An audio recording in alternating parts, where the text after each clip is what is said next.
Okay, here we go.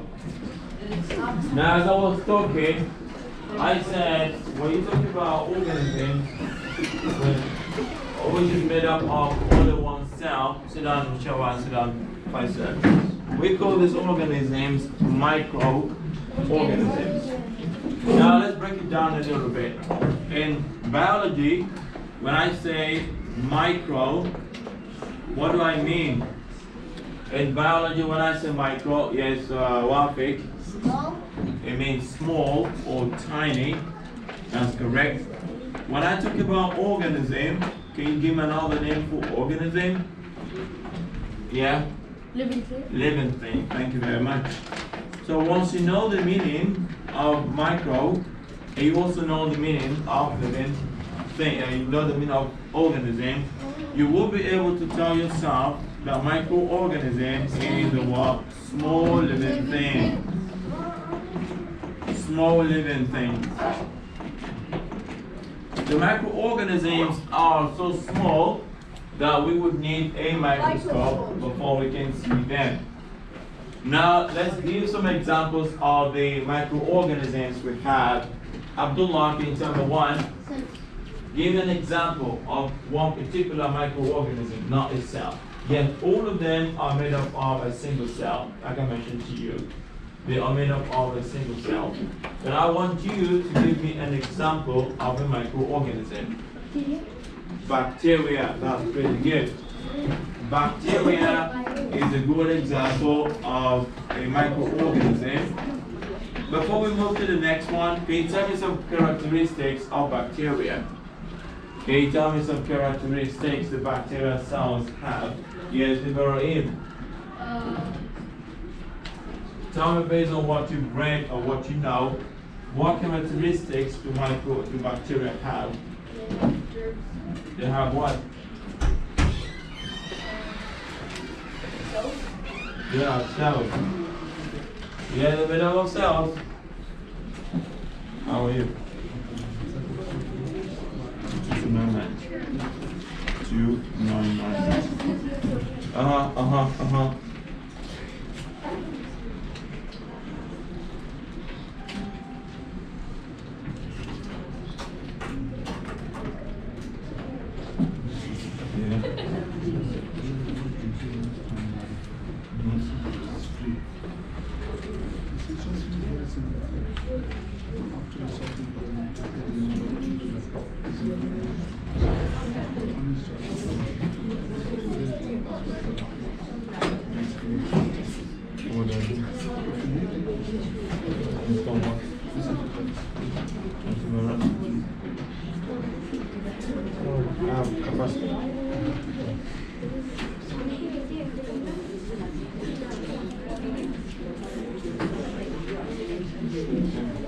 Okay, sorry for the interruption. Now, let's give some description about what the bacteria is. Yes. Parasites are microorganisms. Parasite is a name given to organisms that would depend on another organism, like hosts. So most cases, but not all of them. We cannot say microorganisms are parasites. We would rather call them pathogens. There will be parasites where you can actually see them either with the naked eyes or the microscope. But in most cases, we can see parasites with the eyes. Yes? Bacteria are almost found everywhere on Earth. Bacteria is found almost everywhere on the earth. Thank you very much. Yes, it's correct. The number of bacteria which is found in your mouth when you sleep is more than the number of people on the earth. What I'm talking about is we have billions of them that will colonize the mouth.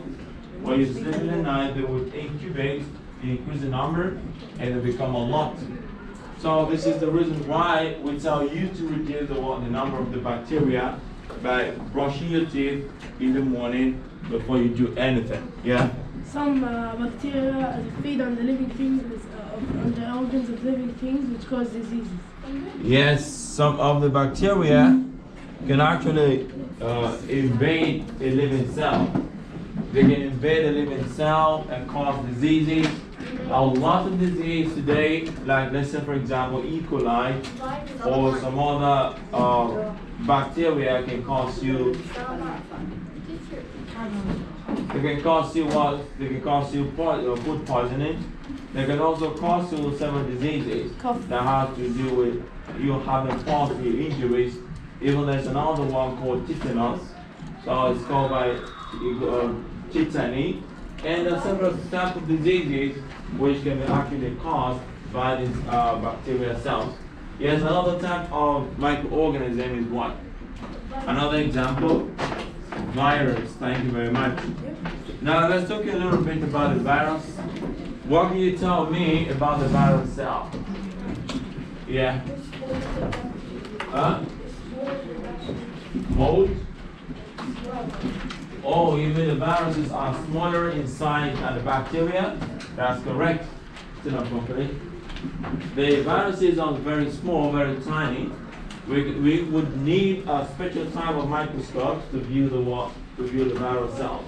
But for the bacterial cells, we can easily see them with a normal lab microscope. So now that you got it. Teacher, they don't have cells of some structures and they can No cell structure, are you sure? Yes. But they have a DNA or an RNA, and they also have a protein coat. They have a structure. It's just now you can say they don't have a definite structure. Is that understood? The definite structure means they don't have a specific structure. The structure can change depending on where they are. But the basic thing about viruses, the man. It uses a cell of a living organism, thank you very much.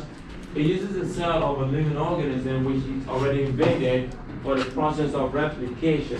What is replication? Multiplication or increasing the number. Yeah? Yeah, I'm actually talking about virus now.